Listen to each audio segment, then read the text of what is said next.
Everyone, welcome to PW skills. आज की video में हम बात करने वाले हैं सॉर्टिंग के बारे में। ठीक है, हालांकि लास्ट वीडियो में मैं इंट्यूशन बता चुकी हूँ कि सॉर्टिंग का मतलब क्या होता है और कौन कौन से एल्गोरिथम्स हम पढ़ने वाले हैं। तो स्टार्ट करते हैं आज की इस वीडियो में सॉर्टिंग की डिस्कशन को। अभी तक हमने क्या पढ़ा? अभी तक हमने देखा कि एरे डेटा स्ट्रक्चर क्या होता है, उसमें हमने 1D एरे के बारे में डील किया, उससे रिलेटेड हमने क्वेश्चंस को सॉल्व किया। After that we have talked about 2D array, right, जहाँ पे हम मैट्रिक्स कंप्यूटेशंस करते हैं मेनली, और उसके कॉरस्पॉन्डिंग हमने डिफरेंट डिफरेंट क्वेश्चंस को देखा, राइट। इंटरव्यू प्रॉब्लम्स किस तरह से पूछे जा सकते हैं। आफ्टर दैट हमने बात करा सर्चिंग के बारे में कि हम किसी भी एरे के अंदर सर्च किस तरह से कर सकते हैं। तो at that moment we have talked about linear search और बाइनरी सर्च, एंड उसके बेसिस पे हमने कुछ इंटरव्यू प्रॉब्लम्स को भी लास्ट वीडियो में सॉल्व किया, राइट। तो आज की वीडियो में हम सबसे पहले समझते हैं कि सॉर्टिंग का मतलब क्या है, what is the meaning of sorting in an array, और उसके बाद आज हम स्टार्ट करेंगे बबल सॉर्ट के बारे में। Okay, so the very first thing that we should know is what is the meaning of sorting. तो सॉर्टिंग का मतलब क्या हुआ? सॉर्टिंग का सिंपल सा मतलब यही है कि मुझे एक एरे दे रखा है। सपोज मैं मान लेती हूँ कि ये मेरे पास एक एरे है, ठीक है, जिसके अंदर रेंडमली कुछ भी एलिमेंट्स प्रेजेंट हैं, जैसे कि मैं बोलूँ 4 है, ठीक है। For example I will say like 2, then 5, then 1, 7, 12, उसके बाद में भी 14, ठीक है, और 19, 13, और मे बी 15। ये मेरे पास सेट ऑफ एलिमेंट्स है जो कि मैं एरे डेटा स्ट्रक्चर में स्टोर कर रही हूँ। अब जब मैं बोलती हूँ कि I have applied something called as a sorting algorithm, इसका मतलब क्या हुआ? सॉर्टिंग एल्गोरिथम का मतलब ये हुआ कि अब हमारा जो आउटपुट होगा वो एक प्रॉपर स्ट्रक्चर्ड मैनर में होगा, या तो असेंडिंग ऑर्डर में या डिसेंडिंग ऑर्डर में। फॉर एग्जाम्पल, हम असेंडिंग ऑर्डर में बात करें, हमारा जो आउटपुट होगा इस एरे का वो किस फॉर्म में होगा? For example, we all know कि एरे के अंदर बाय डिफॉल्ट इंडेक्सिंग जो है वो स्टार्ट होती है 0 से। तो ये 0, 1, 2, 3, 4, 5, 6, 7 एंड 8। इट मीन्स टोटल हमारे पास 9 एलिमेंट्स है। तो यहाँ पे भी मेरे पास 9 ही होंगे, 1, 2, 3, 4, 5, 6, 7, 8 एंड 9। तो यहाँ पे अगर हम देखें 0, 1, 2, 3, 4, 5, 6, 7 एंड 8। अब यहाँ पे अगर हम देखें तो फाइनल आउटपुट में हम क्या एक्सपेक्ट कर रहे हैं? It will B 1 followed by 2 followed by 5 followed by 7 followed by 12, 13, 14, 15 and 19। इस तरीके का आउटपुट हम एक्सपेक्ट कर रहे हैं। अब बहुत सारे एल्गोरिथम्स एग्जिस्ट करते हैं जो कि हेल्प करेंगे हमारे को given this kind of input इस तरीके के आउटपुट को जनरेट करने के लिए। There are so many algorithms which exist so far, ठीक है। जैसे कि आज के वीडियो में जो हम पढ़ने वाले हैं, फर्स्ट बेसिक एल्गोरिथम से हम स्टार्ट करेंगे, जो है बबल सॉर्ट, ठीक है, बबल सॉर्ट। तो क्वेश्चन ये आता है कि इसको हम इम्प्लीमेंट कैसे करते हैं? सबसे पहले तो इसकी अप्रोच क्या रहती है। पर उसको स्टार्ट करने से पहले मैं बात करना चाहूंगी कुछ टर्म्स के बारे में, जो कि हर एक सॉर्टिंग एल्गोरिथम में मैं यूज करूंगी। सबसे पहली इंपॉर्टेंट चीज, हो सकता है कि इंटरव्यूअर आपसे पूछे कि बताओ ये जो XYZ सॉर्टिंग एल्गोरिथम है, किसी भी सॉर्टिंग एल्गोरिथम के बारे में पूछ सकता है, ये इन प्लेस है कि आउट प्लेस है? तो एक कीवर्ड आता है in place sorting algorithm versus और out place sorting algorithm. Out place sorting algorithm, इसका मतलब क्या है? इसका मतलब बहुत सिंपल है। जब मैं बोलती हूँ इन प्लेस का मतलब है कि यहां पर हम कोई एक्स्ट्रा स्पेस को यूज नहीं कर रहे। जो हमें एरे दे रखी है उसी के अंदर ही मैं कुछ ना कुछ कॉम्पिटिशंस कर रही हूँ in order to get the desired output. जबकि अगर मैं बात करूं आउट प्लेस की, आउट प्लेस का मतलब होता है कि we are using some sort of extra space to get a output to get a sorted array. तो जहां पर भी हम एक्स्ट्रा स्पेस यूज कर रहे होंगे एक सॉर्टेड आउटपुट को लाने के लिए, वहां पर हम बात करेंगे कि ये आउटप्ले सॉर्टिंग एल्गोरिथम है। फॉर एग्जाम्पल एक बहुत फेमस एग्जाम्पल है मर्ज सॉर्ट का। जब भी हम मर्ज सॉर्ट के बारे में बात करेंगे, ये टॉपिक आएगा आपका डिवाइड एंड कॉन्कर मॉड्यूल में, जहां पे इन लॉट मोर डेप्थ में इस एल्गोरिथम के बारे में डिस्कशन करने वाली हूँ। तो इस पर्टिकुलर सॉर्टिंग एल्गोरिथम में यू विल ऑब्जर्व कि ये एक आउटप्ले सॉर्टिंग एल्गोरिथम है। क्यों? क्योंकि यहाँ पे apart from the given array that I have, I am using some sort of extra space to get a proper output. ठीक है, तो ये तो हो गई इन प्लेस आउट प्लेस की बात। इसके अलावा एक और कीवर्ड तुमसे पूछा जा सकता है, that is it a stable algorithm और is it not a stable algorithm? Stable है कि नहीं है? Now what is the meaning of the stability? Sorting algorithm में स्टेबिलिटी का मतलब क्या है? अगर मैं आपसे पूछूं कि ये स्टेबल एल्गोरिथम है कि नहीं है, व्हाट डज दैट मीन? तो स्टेबल का मतलब क्या होता है कि सपोज अगर आपको एक एरे दे रखा है, ठीक है, कंसीडर करते हैं कि ये एरे आपको गिवन है। अब इस एरे में सपोज डुप्लीकेट एलिमेंट्स प्रेजेंट है, जैसे कि मैं बोलूं 2, then 7, then 6, then 5, then again 7, then maybe 8, then 12। इस तरह से मुझे एरे दे रखी है। Again by default index number will start from 0, right? अब अगर सॉर्टिंग एल्गोरिथम लगाने के बाद मान लेते हैं अगर मैं कोई भी सॉर्टिंग एल्गोरिथम लगाऊंगी तो मेरे पास सॉर्टेड एरे आ जाएगी, है ना? So I will apply the sorting algorithm and what kind of output I will be able to get? क्या आउटपुट मिलेगा मुझे? 0, 1, 2, 3, 4, 5 एंड 6। आउटपुट आएगा 2 followed by 5 followed by 6 followed by 7 then 8 and then 12। तो यहाँ पे अगर मैं इंडेक्स नंबर लिखूं इट विल बी 0, 1, 2, 3, 4, 5 एंड 6। अगर मैं यहाँ पर देखूं तो ये जो दो एलिमेंट्स हैं ये रिपीटेड एलिमेंट्स हैं। अब मान लेते हैं कि ये 7A है और ये 7B है, just to differentiate between these two 7। Stability का मतलब क्या होता है कि 7A पहले आया ना, फिर 7B आया ना, तो स्टेबिलिटी का मतलब है कि जब आप सॉर्ट कर रहे हो तो 7A पहले आएगा, 7B बाद में आएगा। तो अगर तो डुप्लीकेट एलिमेंट्स का रिलेटिव ऑर्डर मेंटेन है, तो मैं क्या बोल रही हूं? If the relative order is maintained. अगर ऐसा है, अगर रिलेटिव ऑर्डर मेंटेन्ड है, तो वो एल्गोरिथम क्या कहलाएगा? वो एल्गोरिथम कहलाएगा कि वो एक स्टेबल एल्गोरिथम है, वो एक स्टेबल एल्गोरिथम है। लेकिन हो सकता है कि कोई एल्गोरिथम आप अप्लाई करो और उससे आपका आउटपुट सॉर्टेड एरे ही आए। फॉर एग्जाम्पल यहाँ पे अगर मैं बात करूं तो एरे के अंदर हमारे पास आ रहा है 2, देन 5, देन 6 और फिर 7 भी आ रहा है, फिर 7A आ रहा है और फिर 8, फिर 12। इसको भी तो मैं सॉर्टेड एरे ही बोलूंगी, 0, 1, 2, 3, 4, 5 and 6। This is also a sorted array. पर यहाँ पे अगर हम देखें इन दोनों केसेस में 7A पहले आया था मेरी ओरिजिनल एरे के अंदर। This is my original array, right?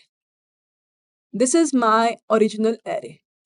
इस ओरिजिनल एरे के अंदर अगर आप देखो तो 7A पहले आया था, लेकिन आउटपुट के अंदर 7A बाद में आ रहा है।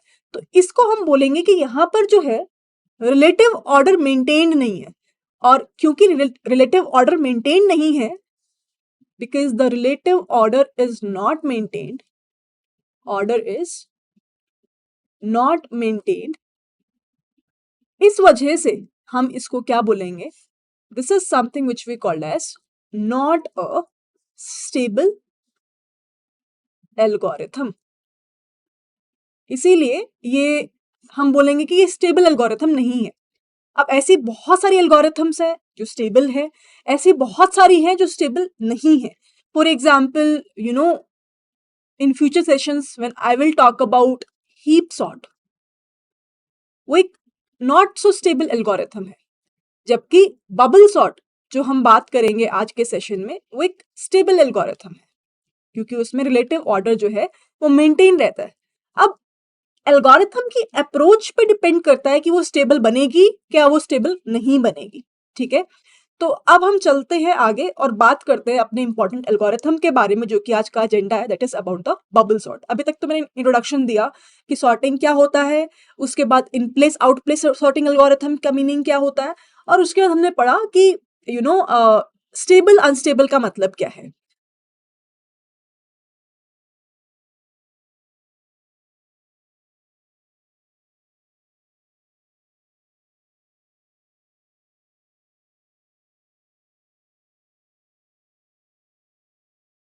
सॉर्टिंग की भाषा में अब हम जानते हैं कि बबल सॉर्ट कैसे काम करता है। ठीक है,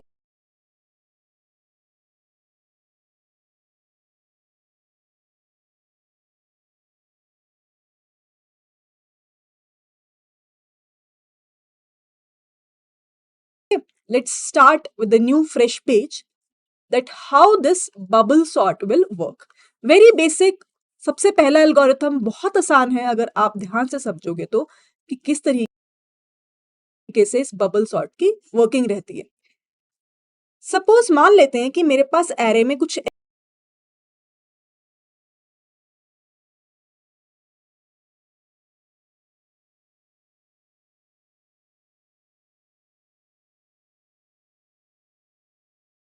एलिमेंट्स इस तरह से प्रेजेंट हैं, like 20 followed by 50 followed by 10, then I will be having 40, then I will be having 100, then I will be having 90।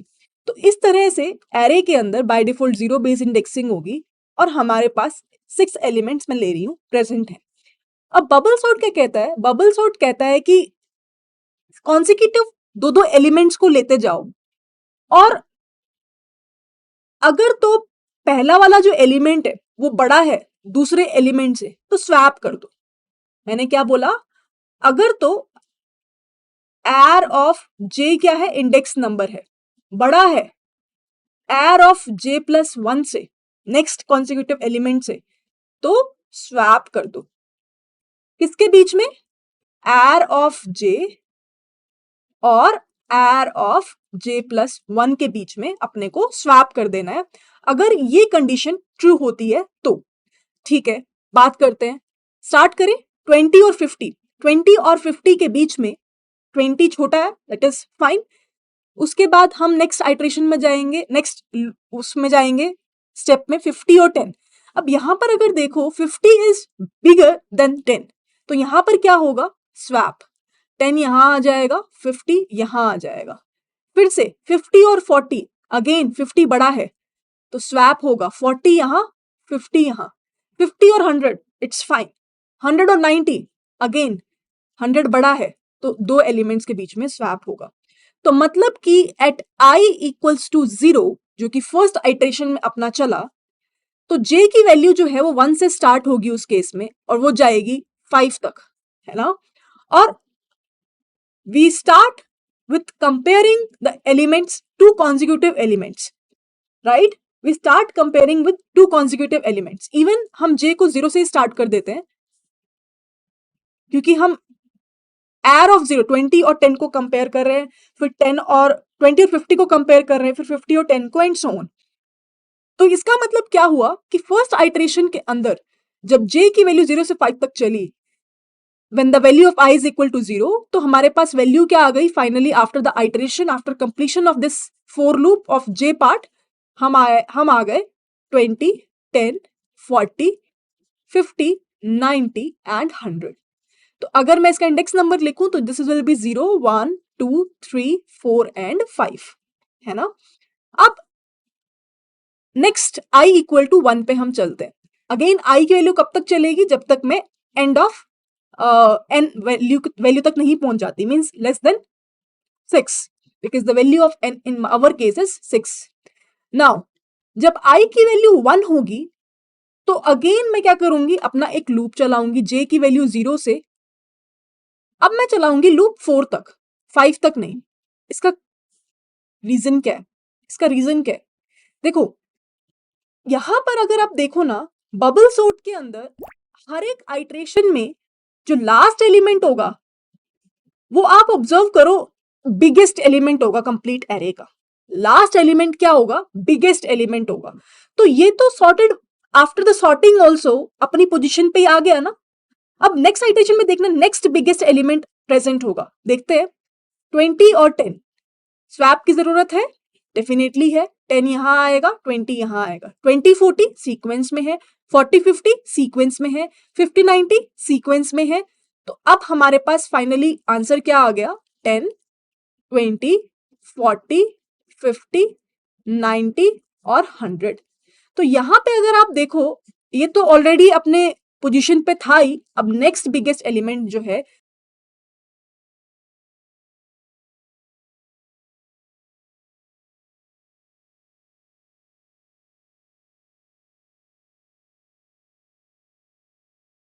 Last second place पे आ गया। अब आई की वैल्यू क्या होगी? 2 और जे की वैल्यू जो है वो कहां से कहां तक चलेगी? 0 से लेके 3 तक चलेगी। Again index number 0, 1, 2, 3, 4 and 5। 10 और 20 सीक्वेंस में है, 20 और 40 सीक्वेंस में है, 40 और 50 सीक्वेंस में है। स्वैप की जरूरत ही नहीं है। जरूरत नहीं है तो एग्जैक्टली अपने पास क्या आउटपुट आ गया? 10, 20, 40, 50, 90 और 100। एग्जैक्ट सेम एरे आ गई। अब अगर हम यहां पर फिर से देखें, तो लास्ट 3 एलिमेंट्स, 3 आइटरेशंस के बाद 3 बिगेस्ट एलिमेंट्स आ गए। सिमिलरली जब आई की वैल्यू अब यहां पे क्या हो रहा है ना कि स्वैप की जरूरत नहीं है, तो swap complete for loop traverse करके हमारी जो स्वैप की वैल्यू आई ना वो फॉल्स हो गई। एक तरीके से ये चीज क्या इंडिकेट कर रही है? ये एक बेस्ट केस सिनेरियो को इंडिकेट कर रही है। ये इंडिकेट कर रहा है कि अब हमें फर्दर आइटरेशंस करने की जरूरत नहीं है, और जहां पे स्वैप की वैल्यू फॉल्स हो जाए ना वहां पे हम ब्रेक लगा सकते हैं और वहीं पे up out of the for loop जा सकते हैं। That is something which we can do, that we will do while implementation also. पर हो सकता था कि स्टिल स्वैप होते, स्टिल अपने एरे के अंदर आइटरेशंस होते, तो i इक्वल टू 3 के लिए होता, फिर 4 के लिए होता, फिर 5 के लिए होता। लेकिन इस केस में हम क्योंकि बेस्ट केस सिनेरियो को डील कर रहे हैं, कॉन्सिडेंटली मैंने जो एरे पिक करी वो इस तरीके से करी कि 3 ही आइटरेशंस में मेरा जो है सॉर्टिंग एरे आ गया। अगर आप देखो यहाँ पे 10, 20, 40, 50, 90 और 100 इस तरह से अपने पास आ गया, राइट। तो अगर मैं यहाँ पे बात करूं नंबर ऑफ कंपैरिजंस की, नंबर ऑफ कंपैरिजंस जो हम यहाँ पे कर रहे हैं, तो इफ यू विल ऑब्जर्व कि जब हम स्टार्ट हुए तो n-1 फर्स्ट आइटरेशन में एलिमेंट्स रह गए जिनको हमें कंपेयर करना था। फिर उसके बाद n-2 रह गए, फिर उसके बाद n-3 रह गए। अंटिल कब तक ये चलेगा वर्स्ट केस में? जब तक हमारे पास एक सिंगल एलिमेंट, एक सिंगल कंपैरिजन ना रह जाए। पहले आइटरेशन में एक एलिमेंट बिगेस्ट एलिमेंट आया, दूसरा आइटरेशन में टॉप 2 बिगेस्ट लास्ट में आ गए, थर्ड आइटरेशन में टॉप 3 बिगेस्ट लास्ट में आ गए एंड सो ऑन। तो अगर मैं इसको सॉल्व करूं, if we know what is the sum of n natural numbers, if I will ask from you what is the sum of n natural numbers, so you will say to me that it is equals to n into n plus 1 by 2। अब यहां पे n की जगह क्या है? n-1 natural numbers है। अगर मैं n की जगह n-1 को स्टोर करा दूं, राइट, इंटू n बाय 2, तो नंबर ऑफ कंपैरिजंस की टाइम कॉम्प्लेक्सिटी क्या हो गई? Big O of n square हो गई। That is something that we will be able to get, big O of n square। अब ट्राई करते हैं जो भी हमने यहाँ पे समझा उसको एग्जीक्यूट करने का। आई होप ये पार्ट क्लियर हो गया होगा। मैं यहाँ पे ये बोल रही हूँ कि कितने नंबर ऑफ एलिमेंट्स हैं कंपैरिजन के लिए।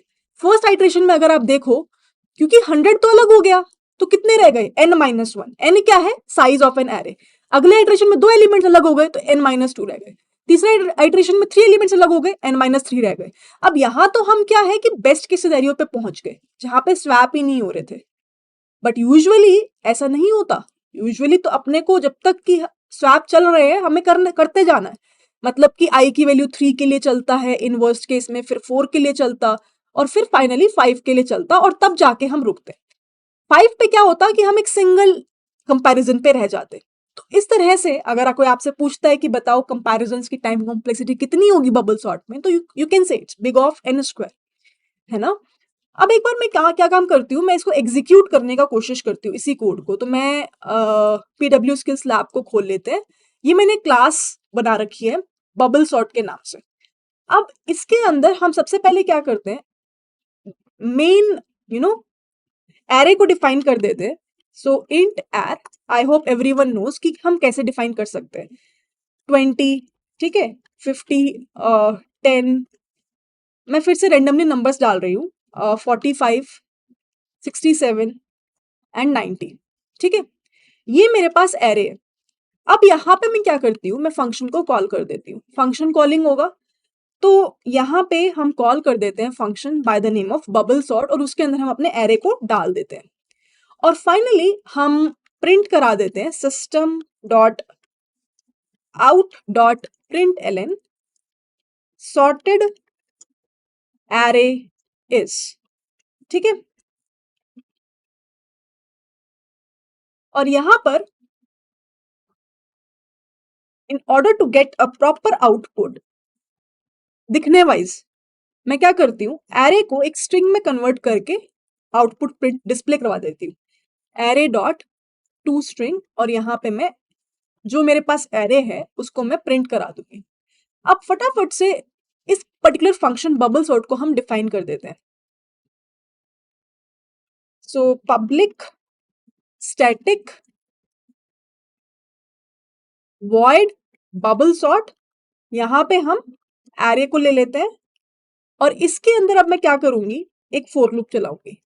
i इक्वल टू 0, i कब तक चलेगा, लेस देन। लेंथ कैसे पता चलेगी साइज ऑफ द एरे की, एड लेंथ फंक्शन से, वो हम डिफाइन कर सकते हैं। इनसाइड दैट j की वैल्यू 0 से स्टार्ट होगी और कहां तक चलेगी, एड डॉट लेंथ -1। अब -1 क्यों किया उसके बारे में बात करते हैं, i -1 j प्लस प्लस। अब देखो यहां पे क्या हो रहा है, एवरी आइट्रेशन हम क्या कह रहे हैं कब तक चले, -i -1। मतलब कि इफ यू रिमेंबर, हर एक आइट्रेशन में for every iteration we get the biggest element in an array at the end। अभी हमने देखा ना कि बड़ा एलिमेंट एंड पे रह जाएगा, तो उसको बार बार कंपैरिजन करने की जरूरत नहीं है। तो इस वजह से हम यहाँ पे कब तक फोर लूप चलाएंगे, आर ऑफ लेंथ -i की वैल्यू 0 होगी तो -1 तक, देन -2 तक, -3 तक। क्योंकि -1 क्यों कर रहे हैं यहाँ पे, क्योंकि हमें एक एलिमेंट अगर हमें पता तो नेक्स्ट कॉन्जिक्यूटिव तो अपने पास आ ही जाएगा। मतलब क्या है इस लाइन का, मैं ये बोलना चाहती हूँ कि देखो यहाँ पे मैं क्या बोल रही हूँ, जे लूप कब तक चलेगा, j -i -1। अब देखो फर्स्ट ऑफ ऑल देखते हैं j -1 क्यों है, क्योंकि अगर मान लो मैं j की वैल्यू 4 होगी तो ऑटोमेटिकली j +1 5 तो मैं ले ही लूंगी, तो 5 तक चलाने की जरूरत नहीं है। दूसरी चीज -i क्यों करा, क्योंकि इनिशियली मेरे को सिर्फ i इक्वल टू 0 पे यहां तक चलाना है, 4 तक चलाना है मेनली, ये 5 तक नहीं, मुझे 4 तक ही चलाना है, क्योंकि ऑटोमेटिकली 5 तो मैं ले ही लूंगी। सिमिलरली यहां पर भी मुझे 3 तक चलाना है, ऑटोमेटिकली 4 तो इंक्लूड हो ही जाएगा। यहां पर मुझे j का लूप 2 तक चलाना है।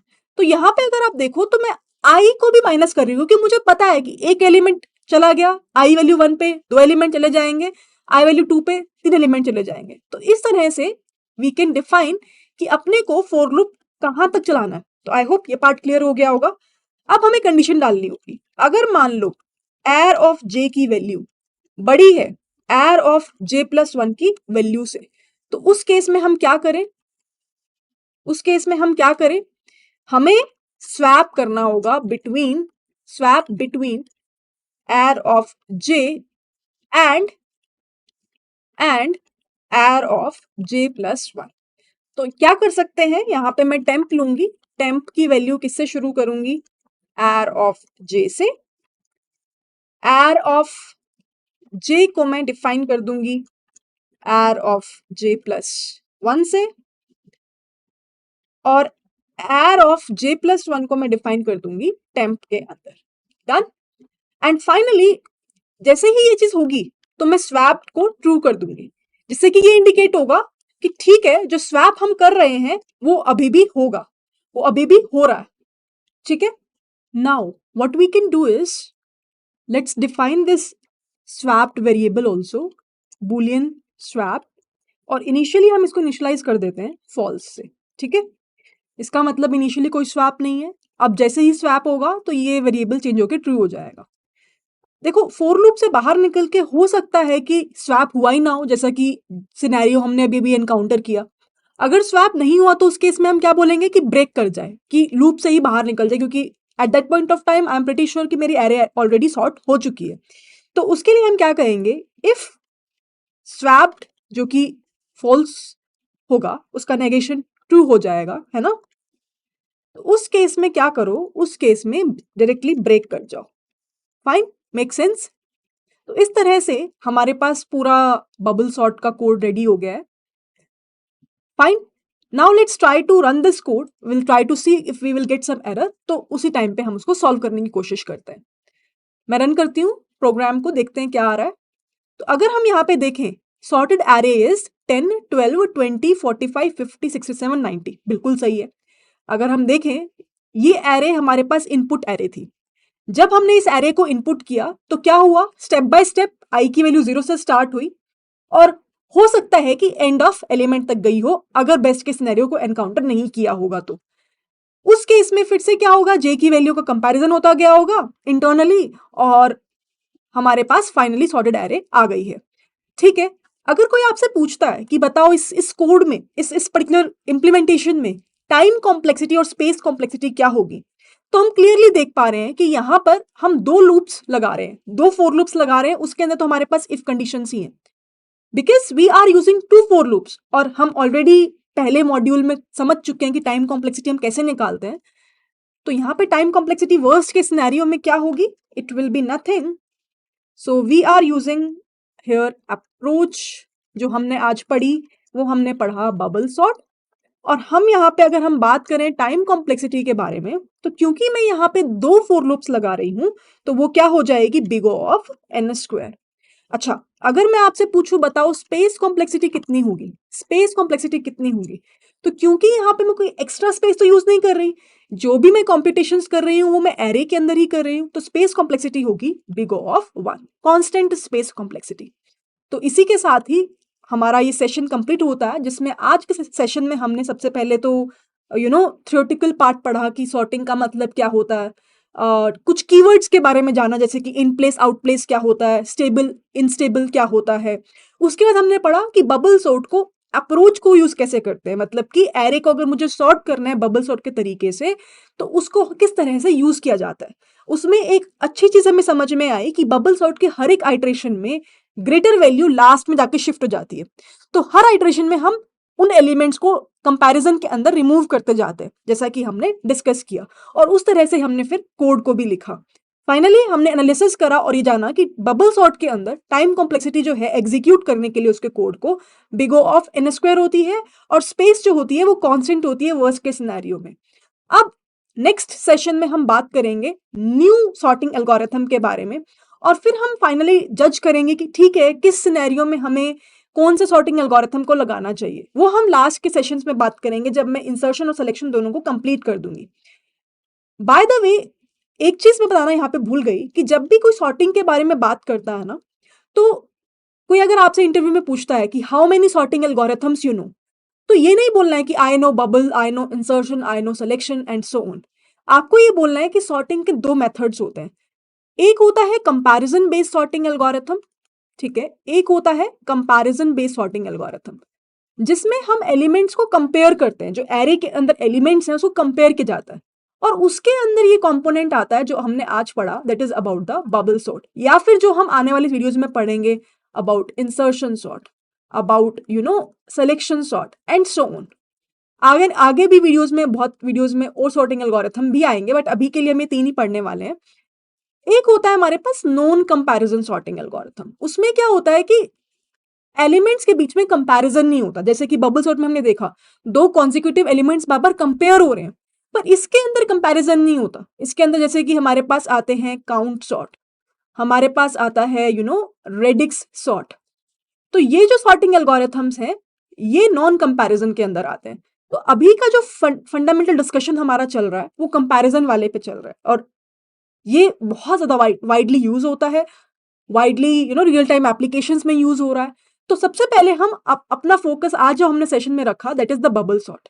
नेक्स्ट सेशन में मैं बात करूंगी अबाउट द इंसर्शन सॉर्ट। तब तक के लिए see ya bye bye, and I will see you all in my next video where now we will talk about insertion sort. Bye bye everyone. Happy learning to all.